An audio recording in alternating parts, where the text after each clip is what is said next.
Boo! I scare you? Hey, happy Halloween. Friday night, October the 31st, 3 national TV games in college football. I'm going to break all 3 down for you free here with analysis right here, right now. Hi, this is Steve Merril, WagerTalk.com, right back here on WagerTalk TV. And, of course, I'll have a huge Saturday college football top 25 video, my NFL Fade the Public video for this Sunday. So make sure when you subscribe, you click that bell here on WagerTalk TV. And thumbs up, like, comment below. What is your Halloween costume this Friday night? If you're not dressing up, what's the best Halloween costume you've ever had? Drop it in the comments below because I read the comments and I'll reply back. I'll give you one of my favorites a little bit later here in this video. All right, let's start off with the 3 games here in start time order for Friday night. We actually have a top 25 opponent. Now, this isn't my top 25 video, but we are talking about number 25 ranked Memphis as a 2-touchdown favorite against lowly Rice, 7 o'clock Eastern on ESPN2, The Deuce. And not a surprise that Memphis is a 2-touchdown favorite here, minus 14 across the board. My 10,000 game simulation actually favors Memphis by 15 points, so I think this line is pretty much where it should be. And I'm not in a hurry that'll lay the big number in a game in which Rice might be able to run the ball with some success. But the problem is when Rice gets behind, as they have often this year, they've been unable to catch up. And this is a really bad Rice passing attack. And they're a run-based attack under first-year head coach Ebel, who once again took Washington Lee, Division III Washington Lee, who recruited me for football 30-some years ago, true story, to the playoffs. And, of course, he had some success at Davidson at the FCS level. He's the first-year coach for Rice. And they do have a triple-option shotgun offense, which runs the ball almost 40 times a game. The problem is, as I mentioned earlier, when they get behind, they can't catch up because they have absolutely no passing attack. I'm sorry, they run the ball almost 51 times per game. They throw about 16. No passing attack. The rush attack has been decent, and I do mention that Memphis has struggled recently here stopping the run. In fact, they had a really good run D for the majority of the season until the last 2 weeks in which they've given up a combined over 500 yards to UAB and South Florida on the ground. So I do think Rice might have a little success running the ball early in the game, but if they get behind, as they likely will, the wheels could come off and it could get ugly as they don't have any come-from-behind ability with no passing attack. So if you're going to play this game with Rice, I would look at maybe the first quarter or the first half. You can play Rice plus 3.5 first quarter or the first half plus 7.5. If you like Memphis, I think you're better off laying the minus 14 for the full game. And once again, I project a 15-point win by the Tigers. All right, let's look at the second game on the board here at 7:30 Eastern Friday night. This one is the ESPN primetime game between North Carolina and Syracuse. Bill Belichick's Tar Heels are struggling.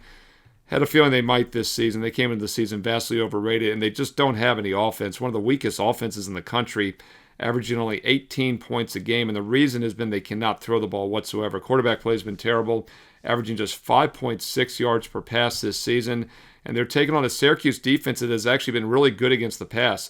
Yes, Syracuse gives up 31 points a game. They give up 65% completions. They give up 7.2 yards per pass, but they have faced opponents that average 8.3 yards per pass. That's almost 3 yards per pass better than UNC. So this is a huge step down in class for the Syracuse defense. They should be able to hold a very mediocre UNC offense in check. By the way, my 10,000 game simulation favors Syracuse in this one by an average of 5 points. Current line is only 2.5. So there's some line value with Syracuse if it remains below that key number of 3. And obviously the Dome is a difficult place for teams to travel and play. But I also think the under could be worth a look in this game, under 45.5. You know, both 45 and 44 are semi-key numbers with totals. So at 45.5 or more, I do think we get some value. And I mentioned how bad the UNC offense has been this year. Well, the Syracuse offense has been pretty mediocre as well, and they have struggled to run the ball this year, just 3.3 yards per carry. And they're now facing a UNC defense that's actually been pretty good. Keep in mind, Belichick's a defensive coach over the years. That's what he started with as the Browns over 30-some years ago in the NFL. The Giants, I believe, under Parcells, right? So not a surprise that their defense has been decent, giving up just 24 points a game and just 6.9 yards per pass, 3.2 yards per carry, just 5 yards per play. So I do think Syracuse has a very mediocre offense. 5.4 yards per play against teams that allow 5.4 might struggle as well. So I think the under 45.5 makes some sense. And once again, I project a 5-point win by Syracuse. So minus 2.5 has some value as well with the home favorite. That's 7:30 Eastern on ESPN. All right, your final game's at 8 o'clock Eastern on CBS Sports Network. Sam Houston against Louisiana Tech. And boy, has Sam Houston fallen this season. One of the worst teams in the country on both sides of the ball. In fact, I use rankings for both offense and defensive rankings for teams. I've got Sam Houston bottom 5 in both offense and defense, one of the worst overall teams in the country. And not a surprise that I project a 21.5-point win on average by Louisiana Tech. So I do think there's some value at the current line of minus 16.5 to 17. 17 is obviously a key number, about a 3 to 4% chance that Louisiana Tech wins by exactly 17 in this game. So at minus 16.5, which is the current line in most spots, I do think there's some value with Louisiana Tech as I project over a 3-touchdown win. And Sam Houston has question marks at quarterback. Hunter Watson is listed as questionable. He's taken the majority of the snaps, but all 3 quarterbacks had action in their last game against UTEP a couple weeks ago. Now, Sam Houston is coming off the bye. That might help a struggling team, but I'm just not sure they can fix their problems. They just don't have the talent to do it. Really, whoever's under center has struggled this year. Hunter Watson, 6.1 yards per pass. He's questionable to play. Mateer and Locke, the other 2 backups, are averaging only about 5.5, 5.6 yards per pass attempt. So I do not look for Sam Houston to do much through the air. And as I always talk about, when an underdog gets down in a game and they can't throw the ball, it makes it difficult to catch up. And Sam Houston on the season is averaging just 5.9 yards per pass against teams that allow 7. Louisiana Tech's had a strong pass defense, giving up just 6.5 yards per pass against teams that average 7.5. In fact, they've had a good D against everybody, giving up just 18.5 points a game. So it's hard to imagine Sam Houston's going to have much success moving the ball, and defensively they're giving up 39 points a game. They've lost by an average of 22 points a game this year. Louisiana Tech, not an explosive offensive team, but I think they can do enough to win this one by margin. I project over a 3-touchdown win, so I do think there's some value with La Tech at minus 16.5 or less at 8 o'clock Eastern Friday night on CBS Sports Network. Hey, there you go. All 3 national TV games, Friday night college football for you. Hope you found this video useful. If you did, a quick thumbs up is all I ask. Thumbs up, like, and I'll keep these free videos coming throughout the week, each and every week, for both college and pro football. Keep in mind, I gave you all the Tuesday and Wednesday games this week. Took a day off for the Thursday college games. Just didn't think they were that attractive. Gave you your Thursday night prime game, as I always do. Those have hit over 80% this season. And then, of course, also will have your Sunday night and Monday night NFL games as well this weekend, along with my top 25 Saturday video, NFL Sunday Fade the Public video, which went 5-1 Fade the Public last weekend. It's been a great season with that Fade the Public video, so make sure you click subscribe and you click that bell for an instant alert so you know when it's posted this weekend. If you're liking these free play videos, thumbs up, like, and a positive comment below, and I will keep them coming. And let me know your thoughts on these Friday night games. What sides or totals do you like for Friday night college football? And hey, nothing wrong with including some of your best bets for Saturday as well. Let's learn and earn and win together here on WagerTalk TV. And I'll show the mask again. Woo! Happy Halloween this Friday night. What's the best costume you've ever had? What are you wearing this year? And if you're not dressing up, what was your favorite costume ever? I'll go way back in the vault over 40 years ago. Mr. T Mask from the A-Team back in the 80s was probably my favorite. I had the little Uzi Super Soaker, the black one before they made him colored. It looked like a real gun. Can't do that no more. No. Also some other good ones. Duff Man. I've got a Duff Man costume I still pull out every once in a while from The Simpsons. Haven't done Will Ferrell Elf yet, but I've gotten requests to do that. Will Ferrell costumes are always popular.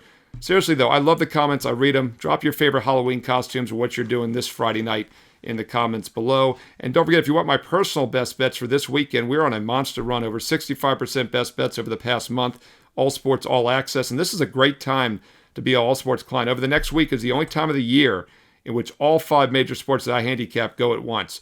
Of course, we got college and pro football on a daily basis. NBA started last week. College hoops starts this coming Monday. The World Series are still continuing tonight on Friday. Game 6 back in Toronto. Can the Blue Jays get it done up 3-2? What a big upset that would be in the series. Seriously, though, this coming week is the only time that all 5 major sports go at once. So, yes, I know what you're thinking. It's a great time to be an all-sport, all-access client, and you're exactly right with that thought. And there's different ways you can do it. Now, it doesn't matter if you get a 1 day, a 1 week, a 1 month, or a 1 year. As you know, every client gets the exact same best bets that I am personally using. It's been that way for over 29 years since I started back in August of 1996 as a full-time sports bettor and handicapper. If I'm using a game, I send it to my clients as well. And right now you get a 7-day sampler for just $99. That's the normal price, 7-day sampler for $99. Or how about 30 days for just $100 more? That's a great offer. 30 days for $199 with promo code SM199. Now, normally the 30-day package is $299, but if you use promo code SM199 at checkout, you get that instant $100 discount. You get 30 days and nights for just $199 complete. Or the best deal, if you're ready to take a serious, consistent investment approach. I know many of you have been winning big this month. I've hit over 65% this month on best bets for college and pro football, baseball, and basketball. Why not upgrade to that full 1-year all-sport, all-access and get everything for about $1 a play? And it's an instant $500 discount right now. No promo code needed. It's on the main page right above my daily free play. And yes, check out the bonus free plays.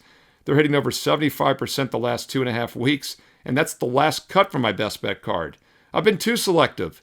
Over 65% on best bets, and then the bonus free plays are hitting over 75% over the last couple weeks.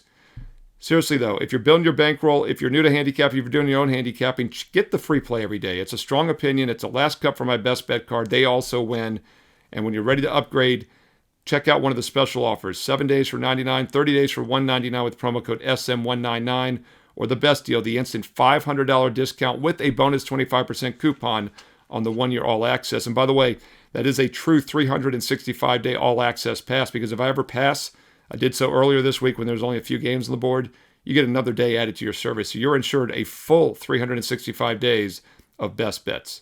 Steve Merril, WagerTalk.com, and of course, get there quicker with shortcut wt.buzz/SM. Thumbs up, like, comment below. Let me know what you're doing for Halloween, which games you like this weekend as well in college football. And don't forget to follow me on social media on X and Instagram at Steve Merril, 2 R's, 1 L, Merril, at Steve Merril on X and Instagram. And stay tuned here to WagerTalk TV, because you know there's more free play videos coming up next.